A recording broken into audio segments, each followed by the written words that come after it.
each and every one of us have a basic need, and that basic need is to be treated with dignity. And, the perceptions of the homeless, let's say, were greatly expanded from what we knew about before we volunteered.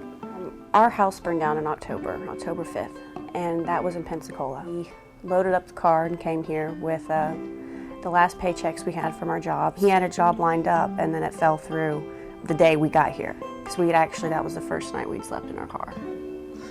The idea of being able to support people in need and doing it by providing them housing and abilities to go and find jobs is one of the highest levels of what we would call tzedakah, which is righteous giving. The highest level is helping somebody become self-sustaining. What I've learned is the need for these people, that they need some hope for their future, and that it's a wonderful experience to be able to give this hope to them. We are deeply touched and very, very grateful to hear the testimonies of families who have found their way forward by the assistance they have received through Family Promise.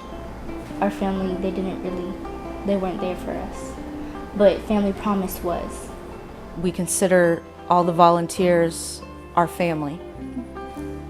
We were ecstatic to be able to finally get out on our own, not be living in a car, not be staying in a hotel, but to actually have a house that was ours.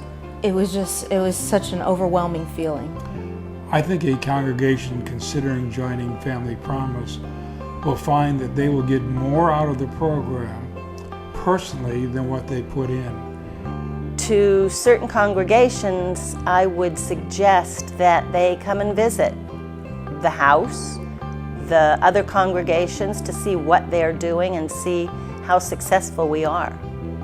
What I would tell a congregation that's not involved with us, that might be considering involvement, is that their group of volunteers from their congregation will get probably just as much, if not more, out of this experience than the families receiving the help. I've heard that consistently through my time here from many volunteers, that just being able to have the hands-on working with the families through the weeks, that it's rewarding in itself just to see the tenacity of the families that are working through their challenges and trying to get back on their feet. It really, I think, brings a lot of the congregants who work through the Family Promise volunteer team closer and doing, kind of the hands and feet of God's work. Please celebrate me home. Give me a number, please celebrate me home.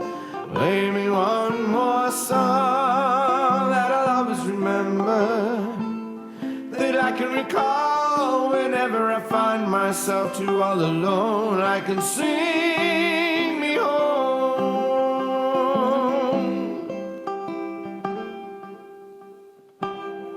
Uneasy highway, traveling where the westerly winds can fly.